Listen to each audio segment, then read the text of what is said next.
नमस्कार मित्रों, इस क्लास में आपका स्वागत है। आज हम बात करेंगे रीतिकालीन कवि भिखारीदास जी के बारे में। इससे पहले रीतिकाल के 5 कवियों की हम बात कर चुके हैं और अन्य रीति संबंधी क्लासें भी हम ले चुके हैं। तो चलिए आज शुरू करते हैं भिखारीदास जी को। रीतिकाल में इनका भी महत्वपूर्ण योगदान है और महत्वपूर्ण कवि है।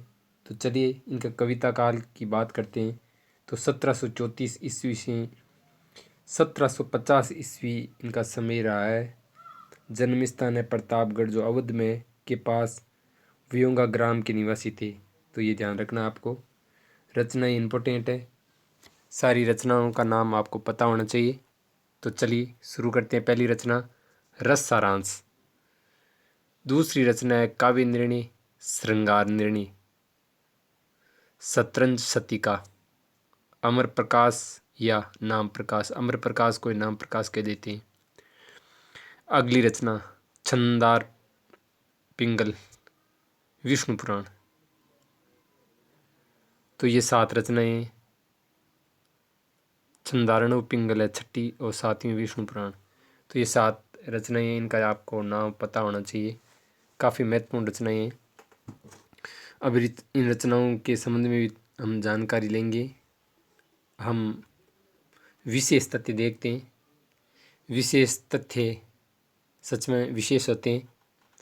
तो प्यारे दोस्तों, पहला पॉइंट देखो, अमरकोश। जो ये अमरकोश है, इसी का नाम प्रकाश है। इसके बारे में देखते हैं। ये अमर सिंह के संस्कृत ग्रंथ अमरकोश का अनुवाद है। ये ध्यान रखना है, पूछ लेंगे किसका अनुवाद है। तो संस्कृत के अमरकोश का ये अनुवाद है। विष्णु पुराण है, वो संस्कृत से हिंदी में पद्य अनुवाद हुआ। और शतरंज जो शतिका है, वो शतरंज की चालों का वर्णन है। वेरी इंपॉर्टेंट, पूछ लेंगे शतरंज की चालों का वर्णन किसमें। श्रृंगार निर्णय में नायिका भेद वर्णित है। तो ये पता होना चाहिए आपको। रस सारांश में श्रृंगार के साथ साथ अन्य रसों का समावेश किया गया है। काव्य निर्णय, काव्य निर्णय में शब्द शक्ति, रस, अलंकार, गुणवृत्ति आदि के संग संग हिंदी छंदों के तुकों का विवेचन किया गया है। ये सर्वांग निरूपण ग्रंथ है। ये साहित्य शास्त्र का सर्वश्रेष्ठ ग्रंथ है। तो ये जो कथन है छठा, वेरी इंपॉर्टेंट है। यहाँ आपको पूछ लेंगे कि सब शक्ति, रस, अलंकार, गुणवृत्ति आदि के संग संग हिंदी और छंदों के तुकों का भी विवेचन किया गया है किस ग्रंथ में। तो आपका एक ही उत्तर होना चाहिए, काव्य निर्णय। पूछ लेंगे सर्वांग निरूपण ग्रंथ कौन सा है, काव्य निर्णय। और श्रेष्ठ ग्रंथ भी यही है। 7वां देखो कथन, भिखारीदास हिंदुपति सिंह के दरबारी कवि रहे। तो पूछ लेंगे कि भिखारीदास किस शासक के दरबार में रहे, या ऐसे पूछ लेंगे कि हिंदुपति सिंह के दरबार में कौन सा रीतिकालीन कवि रहा है। तो भिखारीदास जी रहे हैं। भिखारीदास रीतिकाल के अंतिम प्रसिद्ध आचार्य हैं। वेरी इंपॉर्टेंट, ये पहले भी पूछा गया, फिर पूछा जा सकता है कि रीतिकाल के अंतिम प्रसिद्ध आचार्य कौन है। तो आपका एक ही उत्तर होना चाहिए, भिखारीदास। अगला देखो, भिखारीदास जी का प्रसिद्ध कथन। ये इतना इम्पोर्टेंट है कि पूरी इस क्लास में भी अगर इम्पोर्टेंट कहूँ तो ये बहुत ज़्यादा इम्पोर्टेंट है। लेकिन ऐसा नहीं है कि बाकी के इम्पोर्टेंट नहीं है, सभी तथ्य आपको पता होना चाहिए। लेकिन ये बहुत बार पूछा गया है कि आगे के कवि रिंझे है तो कविताई, न तो राधिका कन्हई सुमरन को बानु है। के जो रीतिकालीन कवि हैं वो इन पर कविता करते हैं, तो ये अच्छी बात है। और कोई गलत बताता है तो ठीक है, हमें ऐसे कह देंगे ये तो राधिका सुमरन को एक तरीका है। तो इस तरह इसका मतलब हुआ। अगला देखो, बच्चन सिंह के अनुसार भिखारीदास हिंदी काव्य शास्त्र के पहले आचार्य हैं। वेरी इंपॉर्टेंट, जिन्होंने या इन्होंने भी ठीक रहता है, इन्होंने हिंदी काव्य परंपरा, भाषा, छंद, तुक आदि पर विचार किया। तो ये जो है ये इम्पोर्टेंट है। ऊपर वाला जो ये पंक्ति है ये भी काफ़ी प्रसिद्ध है कि आगे के कवि रिंझे तो कविता ही है, और नहीं रिंझे तो राधिका कन्हई सुमरन को बानो है, कह देंगे राधा और कृष्ण का हम तो सुमरन कर रहे हैं, और कोई अश्लील माने तो माने। आगे देखो, भिखारीदास के संबंध में रामचंद्र शुक्ल जी के मत या कथन। ये देखो,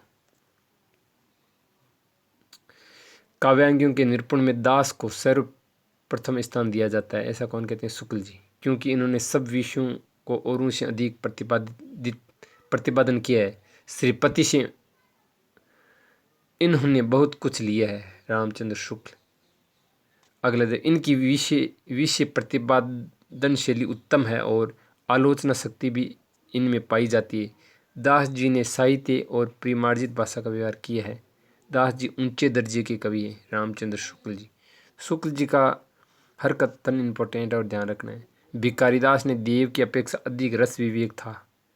तो इतना ही देख पूछ लेंगे किसने कहा है कि भिखारीदास में देव से अधिक रस विवेक था, इतना देकर पूछ लेंगे तो ये रामचंद्र शुक्ल जी।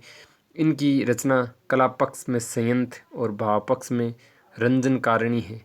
विशुद्ध काव्य के अतिरिक्त इन्होंने नीति की सूक्तियाँ भी बहुत सी कही है, जिनमें उक्ति वैचित्य अपेक्षित होता है, रामचंद्र शुक्ल। तो प्यारे दोस्तों, ये 3 कथन हैं और तीनों ही शुक्ल जी के हैं। शुक्ल जी काफ़ी महत्वपूर्ण स्थान रखते हैं। आगे देखो, भिखारीदास जी की काव्य शास्त्रीय पंक्ति देखो। श्रीमानन के भवन में भोग्य भमिनी और तीनहु को सुख कविया है में गणेश सुकवि सिरमोर। सुक्या नायिका का लक्षण बताइए, तो ये इम्पोर्टेंट है।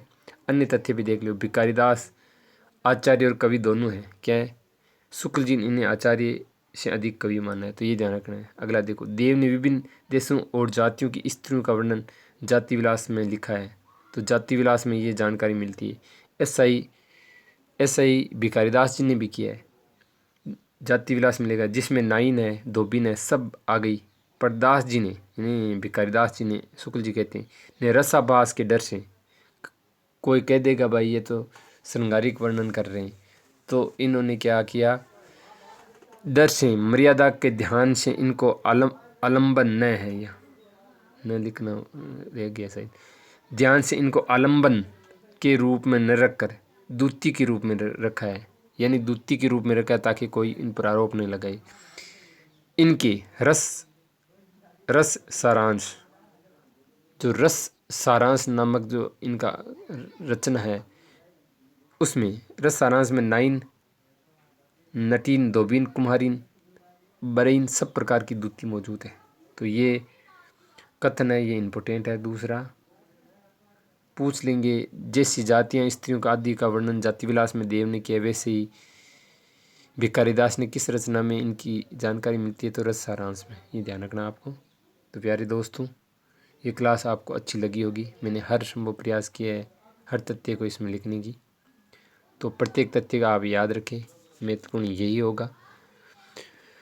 तो प्यारे दोस्तों, अगली क्लास का आप इंतज़ार करिए, मैं जल्दी लेकर आने वाला हूँ। अगर ये क्लास आपको अच्छी लगी है तो चैनल को सब्सक्राइब कर लीजिए और अगली क्लास का आप इंतज़ार करिए। तो मैं इस क्लास को अब यहीं विराम देता हूँ। धन्यवाद।